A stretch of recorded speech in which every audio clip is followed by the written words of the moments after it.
जिनका agenda clear है। आपको गलत लगता हो, सही लगता हो, यह आपकी बात है, लेकिन उनकी अपनी दृष्टि में ठीक है।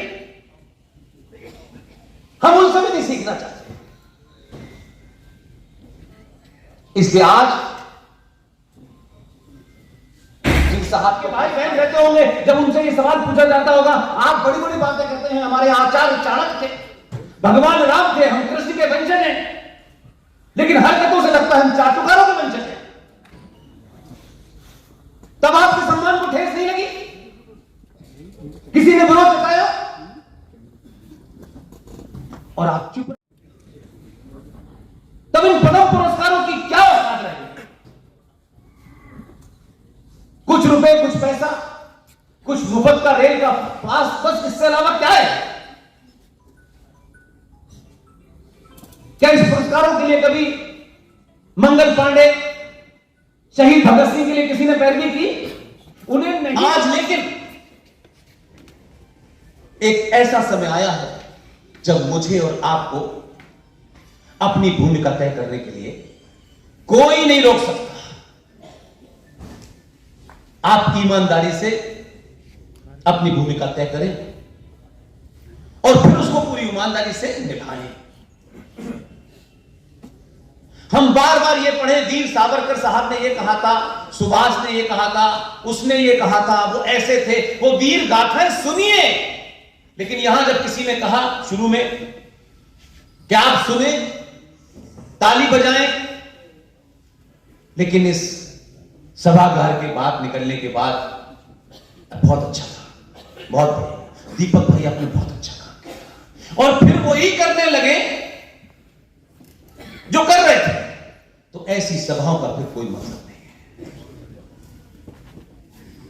अगर बात आपको समझ में आती है और आप तथ्यों पे तर्कों में समझ रहे हैं, तो मेरी आपसे विनती है, हाथ जोड़ के विनती है,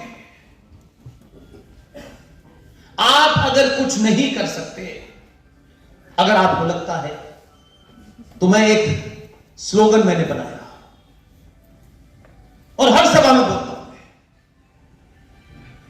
आप लिख सकते हैं तो लिखिए, बोल सकते हैं तो बोलिए, चिल्ला सकते हैं तो चिल्लाइए, और अगर इन तीनों कामों में भी असमर्थ हैं तो जो चिल्ला रहे हैं उनके साथ खड़े हो जाइए।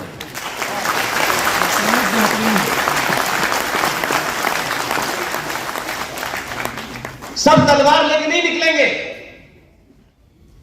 जो तलवार लेके निकल गए हैं, अगर कोई ऐसा समय आ जाए कि आपके बीच में से कोई योद्धा किसी युद्ध में फंस गया है, बिना उसकी जाति देखे आप अपनी भूमिका तय करें। आयरिश रिपब्लिकन आर्मी के लोगों ने उनकी बोट में बम लगा दिया था, बम फटा, लॉर्ड माउंटबेटन की डेथ हो गई 79 में। याद रखिएगा, इसलिए ये मत कहा करिए वो ऐसे थे तो ऐसा हो गया, हम भी बराबर के पापी हैं उसमें। पार्टी का नाम बदलने से आपका पाप नहीं बदलेगा। 79 में भारत की नेवी का बेड़ा गया और आयरलैंड में जाकर के लॉर्ड माउंटबेटन को सलामी दी, हम आजाद हैं। तब किसी ने नहीं पूछा कि एक स्वतंत्र भारत की नेवी का एक पूरा का पूरा विंग, जिन लोगों ने हमें गुलाम बनाया था, जो आखिरी वॉइस राय था, उसको हम सलामी देने क्यों जाएंगे? ये भारत के लोगों की, भगत सिंह और सुभाष चंद्र जैसे लोगों की लाशों के ऊपर जूते डालने से ज्यादा पड़ता है। लेकिन चापलूसी चल रही है, अभी भी चल रही है। इसलिए आज जो दूसरा बड़ा सनातनियों ने झूठ बोला है, और मैं बहुत ब्लंट हूं, इसलिए मैंने सुना है कि बहुत लोग मुझसे नाराज रहते हैं। मैं कहता हूं बहुत क्यों, सब हो जाओ नाराज, मुझे कोई चिंता नहीं है। मैं किसी नाराजगी की, किसी की कम करने नहीं आया। अकेले बैठे जो लोग विरोध कर रहे हैं, कमरे में मनन करें। 100 साल में उन्होंने नस्लों की नस्लें बिगाड़ दी, सिर्फ अपनी झूठी अना के कारण कि हम बहुत ज्ञानी हैं। न प्रोफेसर कपिल कुमार, न पवन सिन्हा, न सुशील पंडित, न प्रोफेसर कपिल कुमार के अलावा colonel RSN Singh, GD Bakshi, हमने कभी दावा नहीं किया कि हम दुनिया में सबसे बड़े ज्ञानी हैं। हमने ये कहा कि ये जो फैक्ट हैं ये ओरिजिनल सोर्स पर हैं। ये प्रोफेसर इरफान हबीब की किताब से हम नहीं पढ़ते हैं। संगठन की नाक नीचे हो जाएगी। ऐसे संगठन और पार्टियों को भी समाप्त हो जाना चाहिए। हम इंतजार कर रहे हैं कि हमारी बेटी का जिस दिन होगा तब हम उम्मीद करेंगे कि अब हम बोले, कोई नहीं सुनेगा। समझदार राष्ट्र और समाज, उसमें एक घटना घटती है, एक घटना कभी घट जाती है, समाज जिंदा होता है। अगर उसमें लालच नहीं होता, उस घटना जो आज से 100 साल पहले होती है, अगर वो उस समय सामूहिक प्रतिक्रिया देगा तो ध्यान रखिएगा 1000 साल तक दोबारा घटना नहीं घटेगी। लेकिन गुप्ता जी की बेटी मारी गई तो शर्मा जी खामोश, शर्मा जी की मारी गई तो सिंह साहब ना खामोश। मेरा क्या मतलब है? लेकिन अजब अजब है, जाति कितनी सेलेक्टिव टाइम पे याद आती है। किस मंदिर में, किस मठ में, किस आश्रम में करोड़ों लोग हैं। गिनती करेंगे तो आश्रमों की गिनती कम पड़ जाएगी। लेकिन पाल घर में चौराहे पे 2 साधुओं की हत्या करने के बाद टेलीविजन पे मालूम है क्या बयान दिया? जिस पंथ के वो साधु थे, टेलीविजन पे बयान दिया कि अभी कोविड चल रहा है, कोविड खत्म होने के बाद हम मार्च निकालेंगे। इससे पता चलता है कितना गहरा वेस्टेड इंटरेस्ट घुस गया, कितना लालच घुस गया। मानते हैं उसके लिए कोई कुछ कहे तो हम कहते हैं ये पुलिस का काम है, सरकार का काम है। ये बिल्कुल नहीं है। 10 साल तक पढ़ाया गया जे रामानुजन की किताब में, भगवान राम की पत्नी सीता मैया रावण की छींक से पैदा हुई। और अगली लाइन क्या पढ़ाई गई कि भगवान राम के भाई लक्ष्मण के सीता जी से नाजायज संबंध थे। उस 10 साल में हजारों हिंदू परिवार सनातनियों के बच्चे पढ़ रहे थे कि नहीं पढ़ रहे थे? उन्होंने घर पे बताया नहीं और पिताजी ने पूछा नहीं, क्योंकि हमारी मानसिकता ये है, हमको क्या लेना, डिग्री लो यार, तुम जाओ अपना काम करो। दुनिया के किसी भी देश का इतिहास उठा के देखते हैं, जिस समाज को डिग्री, मार्कशीट और मार्कशीट के बाद बड़े पैकेज की जब चिंता हो जाती है तो ध्यान रखिएगा, डिग्रियां और बड़े पैकेज वाले कभी राष्ट्र बचाने नहीं आते।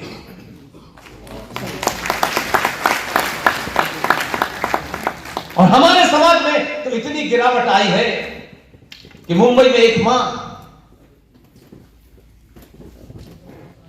बेटा नहीं आया, वो डेथ हो गई। 15 दिन बाद उसके पड़ोसियों को पता चला कि इस घर में बदबू आ रही है। जब पड़ोसी गए तो उस मां के कान के पास रिसीवर रखा हुआ था। चुनाव वृद्धाश्रम भारत में सनातनी हिंदुओं के, ये मत बता। हमारा पिता अगर रिक्शा चलाता है, हमारी मां अगर किसी के घर में बर्तन मांजती है, तो हमारे घर पे आने वाले मेहमान के सामने हम मां का इंट्रोडक्शन नहीं देते हैं, क्योंकि वो बर्तन धोती है, क्योंकि बाप रिक्शे वाला है। और अगर MP हो घर के बाहर भी तस्वीर लगी होती है, अंदर भी लगी होती है। ये हमारे MP थे। 10 मर्डर, 15 बलात्कार के आरोप के बाद भी उस बाप की तस्वीर लगाते हैं, क्योंकि इसी से तो समाज में इज्जत मिलती है। कहां आज की चिंता सरकार नहीं है आपकी, आपके दबाव में जो कोई नहीं भी सोच सकता था वो हो रहा है। और ये सभाएं जो होती हैं पूरे देश में और हजारों लोग कर रहे हैं, इसी वक्त कोई ना कोई हमारा साथी देश के किसी कोने में, मैं कल आया हूं रामगढ़ से लौट कर, मैं कल परसों फिर चला जाऊंगा। क्या लगता है कि यहां पे कोई खुफिया विभाग का आदमी नहीं है? ये सभाएं, अब वो बच्चे पूछते हैं कि इस बलिदानी आदमी को जिसका हम जन्मदिन बाल दिवस के रूप में मनाते हैं, इसका कोई एक आध ऐसा पुरुषार्थ बताओ कि ये माउंट एवरेस्ट पे चढ़ गया था, ये समुद्र में चला गया, ऐसा इसने क्या किया और इसे क्या बच्चों से विशेष प्यार था? अब बच्चों ने खोज शुरू कर दी। तो वही बच्चे कह रहे हैं इन्हें बच्चों से प्यार नहीं था, हमें तो बच्चों की अम्मी से प्यार था। वही बच्चे बता रहे हैं, हम नहीं बता रहे। जब राष्ट्र के स्वार्थ में आप रखेंगे तो जागृति कैसे पैदा होती है और उसका असर सत्ताओं पे कैसे पड़ता है। इसलिए आप एमपी एमएलए की लाइन से बाहर हो जाइए, अपनी बात कर ले। तब यह मुद्दा उठाया गया कि कैसे भारत का बच्चा, वो बालक, उसमें अपने इतिहास के प्रति कैसे पुरुषार्थ पैदा किया जाए, कैसे वो सच बोलने की हिम्मत कर सके, कैसे वो निडर हो। तब एक मुहिम चलाई और ये कहा पब्लिकली कि भारत में अगर बाल दिवस मनाना है और आज के बच्चे और बच्चियों को बचाना है जो जगह जगह लव जिहाद में ट्रैप हो रहे हैं, कन्वर्जन में ट्रैप हो रहे हैं, एक तीर से कितना बड़ा आपका फायदा हो सकता है। तब यह मुहिम चलाई कि अगर यह बताना है तो गुरु गोविंद सिंह के जो 4 पुत्र थे,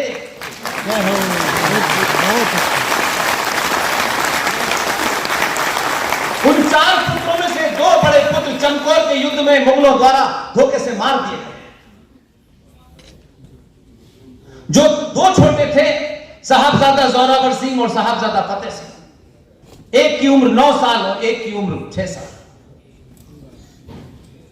उन दोनों पुत्रों को इस्लामिक आतंकी जिहादी ने मजहब के नाम पर उनसे कहा इस्लाम कबूल कर लो, जान बख्श दी जाएगी।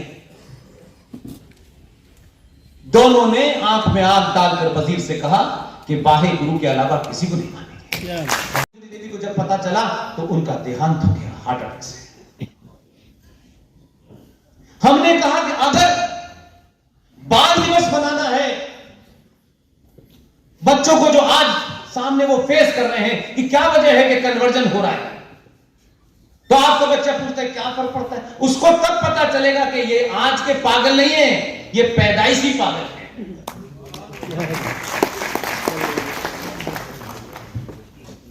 तब हमने कहा कि 26 दिसंबर को बाल दिवस मनाओगे तो बच्चे जब पूछेंगे तो उन्हें जोरावर सिंह और फतेह सिंह की कहानी ताकत देखिए। ऐसे ही मंचों से कहा। और एक दिन चचा का जन्मदिन समाप्त हो गया और 26 दिसंबर को अब बाल वीर दिवस मनाया जाता है।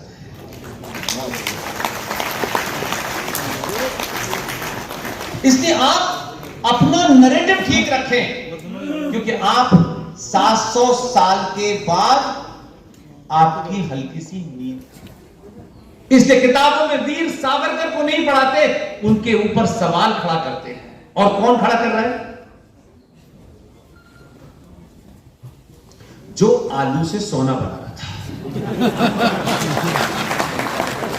अरे अगर हमारे बहादुर में कोई सवाल खड़ा करे और बहुत ज्ञानी करे तो कम से कम ये, तब तो उसके टुकड़े हो गए।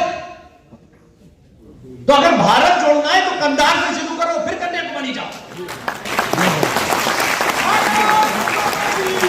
भारत तो था, तुमने तोड़ा, तुम्हारे पुरखों ने। ऊना के अंदर है, उसमें वो शर्ट भी रखी हुई है जिसमें कॉलर में खून लगा हुआ है, सब कुछ रखा है, ओरिजिनल चीजें रखी हैं। वहां तक नहीं जाएंगे, क्योंकि वहां जाएंगे तो फिर गांधी जी महान नहीं कहलाएंगे। नाथूराम गॉडसे ने उनके पैर छुए, उनके आदर के साथ कहा कि आपका सम्मान करता हूं, और फिर उनको गोली मारी। गोली मारने के बाद पुलिस को बुलाया, कहा कि मुझे अरेस्ट कर लो, मैंने गांधी की हत्या की है। इसलिए गांधी की हत्या को जस्टिफाई इसलिए नहीं कर सकते कि गांधी से कोई नाराज था, लेकिन साथ साथ 48 से लेकर 2020 के भारत तक अफजल गुरु राज स्टेट के खिलाफ चुनौती दे और पार्लियामेंट को उड़ाने की कोशिश करे और वो पकड़ा जाए, तो हजारों लोग ये कहेंगे कि उसकी बात भी तो आनी चाहिए, उसने ऐसा क्यों किया। बात तो बहुत अच्छी है, लेकिन 48 से 2020 तक ऐसा क्या बदल गया कि नाथूराम गॉडसे की आपने आखिरी बयान को पब्लिक नहीं होने दिया। उसकी भी बात आती, लोग तय कर लेते, जो होना था वो हो गया ना। हम लोग अपने आप राय बनाते हैं, भाई इसने क्यों मारा, कैसे मारा, उसका पक्ष भी तो आना चाहिए था। लेकिन आज तो ये कहा जा रहा है कि अफजल गुरु हम शर्मिंदा है, तेरे कातिल जिंदा है। नाथूराम गॉडसे ने जजों पे कोई टिप्पणी नहीं की, जजों के बारे में कुछ नहीं कहा। जिन जजों ने उसको फांसी दी उनके प्रति भी उसने कोई द्वेष नहीं कहा, वो तो अपनी ईमानदारी से चढ़ गया। इसलिए नाथूराम गॉडसे की हत्या की उस बात को कुछ हद तक के लिए मैं अलग करता हूं, लेकिन नाथूराम गॉडसे ने ऐसा किया क्यों? अगर अफजल गुरु के बारे में पूछ रहे हो, अगर कसाब के बारे में पूछ रहे हो, तो नाथूराम गॉडसे की किताब तो पढ़ो, जो उसके भाई ने सारा वर्णन लिखा है कि उसने किया क्यों। नाथूराम गॉडसे भारत में एकमात्र ऐसा आदमी था जो सबसे बड़ा गांधी जी का समर्थक था। पागलपने की हद तक उन पे विश्वास करता था। और इसके पीछे तर्क है, कोई रिटोरिक्स नहीं कह रहा है। घर में एक बाप, एक पिता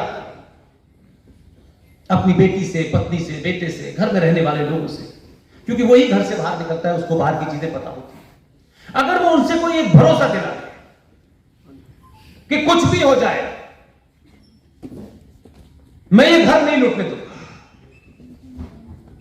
तुम सबकी आन बान बरकरार रहेगी, चिंता मत करना, और ये बात को 50 बार रिपीट किया।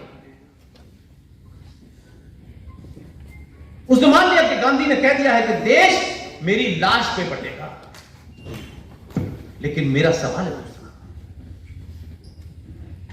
जब देश के बटने के सिलसिले में शिमला में नेहरू को बिना किसी कांग्रेस के अधिकृत किए हुए बुलाया और ये जा नहीं रहे थे, इन्होंने आनाकानी की, तो जिस काम के लिए लॉर्ड माउंटबेटन के साथ एडविना आई थी उनका इस्तेमाल किया गया।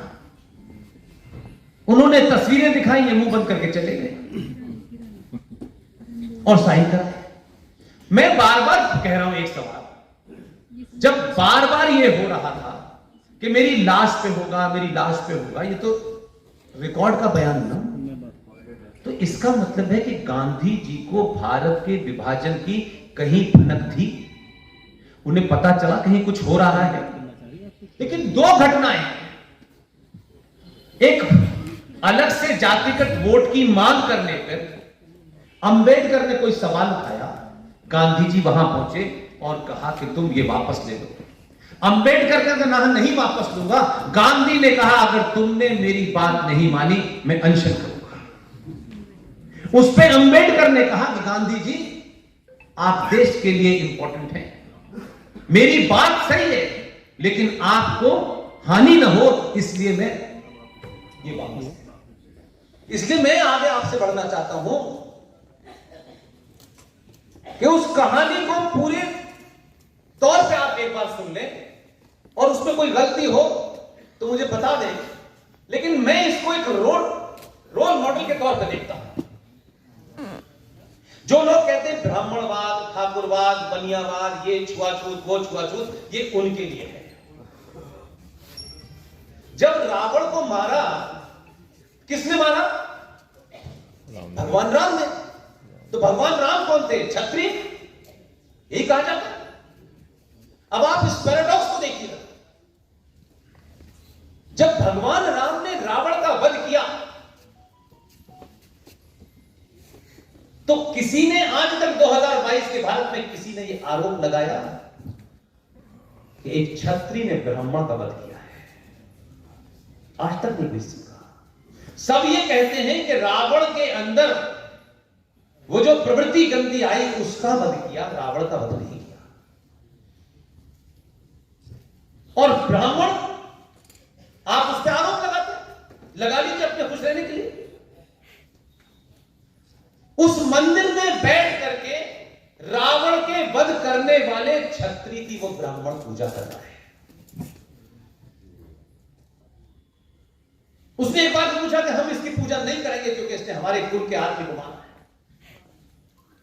और तीसरा प्रश्न, मंदिर में जो पुजारी ब्राह्मण बैठा हुआ है वो मिश्रा जी और शर्मा जी की लिखी रामायण नहीं पढ़ रहा, वाल्मीकि की लिखी रामायण पढ़ रहा। आप शिक्षक ही कहलाते हैं, ज्ञान नहीं कहलाते। शिक्षा आपको डिग्री दिलाती है जो क्लास में मिलती है, ज्ञान नहीं दिलाते। लेकिन ज्ञान आपको मंदिर में मिलता है।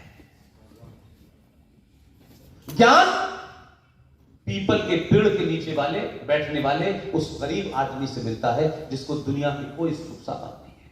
विश्वविद्यालय में ज्ञान नहीं मिलता, इसलिए ज्ञान और शिक्षा में फर्क है मेरे भाई। हम शिक्षा के पीछे भाग रहे हैं, इसलिए हमारी दुर्गति हो रही है। ज्ञान की बात करिए ना, ज्ञान किस क्लास में पढ़ाया जा रहा है? 4 किताबें पढ़ने से, कुछ चीजें जानने से, कुछ डेटे याद करने से ज्ञानी नहीं होता। और अब तो 2014 में आपका यकीन हो गया होगा कि इस देश में डिग्री वालों ने, बेडिग्री वाले ने, मैं कोई बात आपसे झूठ नहीं कहूंगा। 1991 की घटना याद रखिए। ये बात इसलिए बताता हूं कि आप उस पावर कॉरिडोर में नहीं गए होंगे। बीइंग ए जर्नलिस्ट जाता रहा हूं, मैं आपको वो घटना बताता हूं और आप उसको वेरीफाई कर लीजिए। 91 में देश का प्रधानमंत्री कौन था?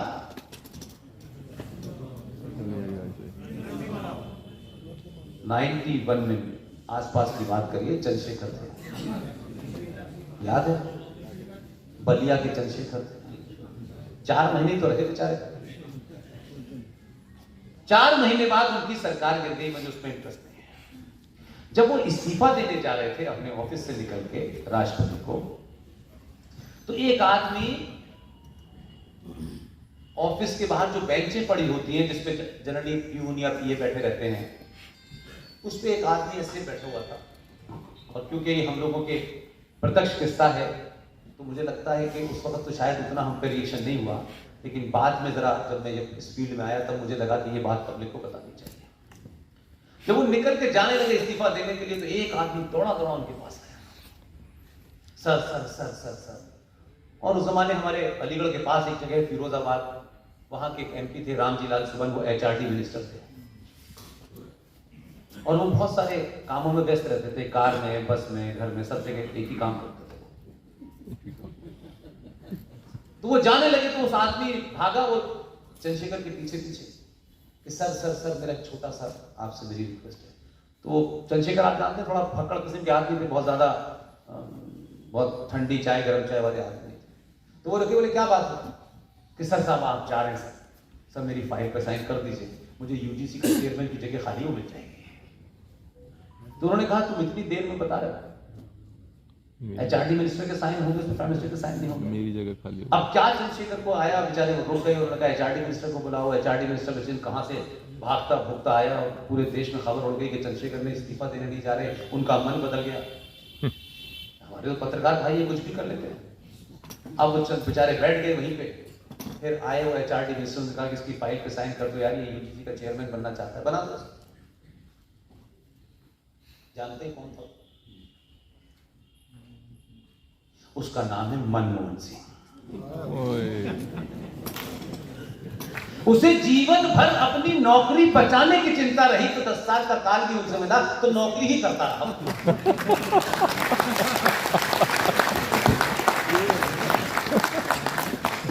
इसलिए मैंने कहा कि ऐसे ऐसे लोग थे और हमको अपना एग्जिस्टेंस बचाना है।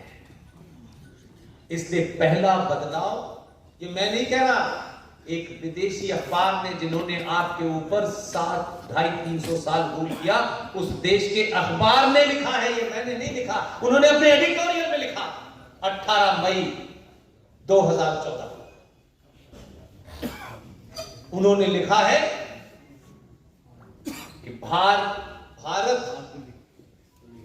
जिस ब्रिटिश साम्राज्य के अधीन था और तथाकथित इस साम्राज्य के समाप्त होने के बावजूद भी भारत में उपनिवेशिक सरकारें ही बनती रही। 2014 में पहली बार भारतीय सरकार बनी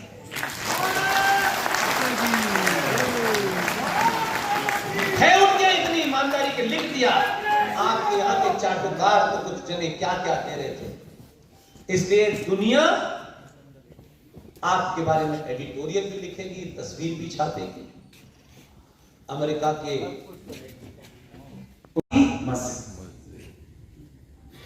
इसका संधि विशेष कीजिए, ज्ञान वापी मस्जिद। ज्ञान का मस्जिद से क्या संबंध है?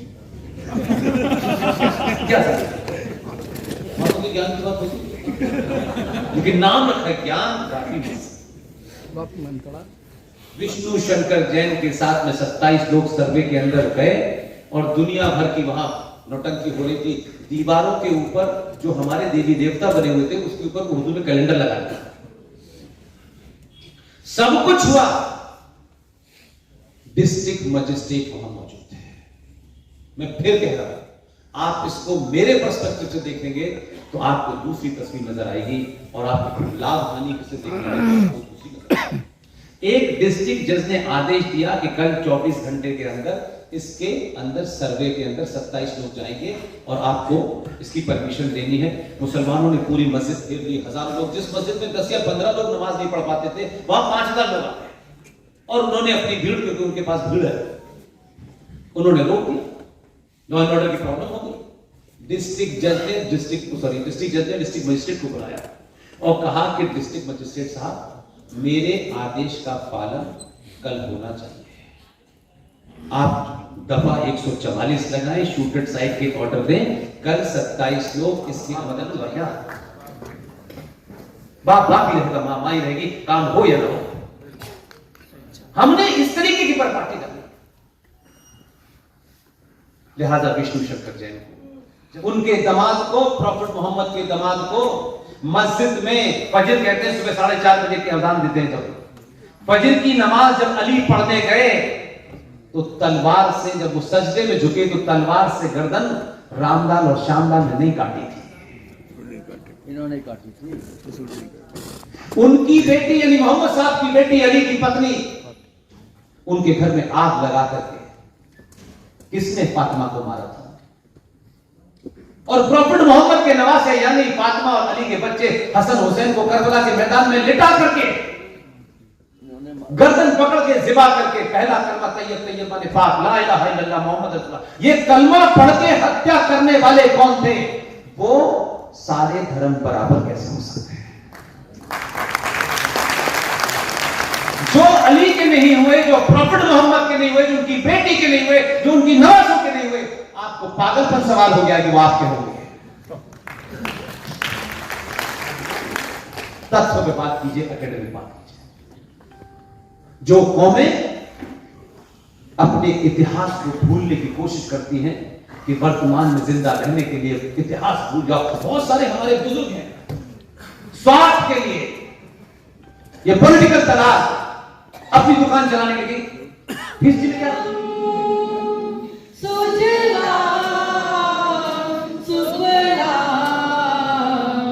मल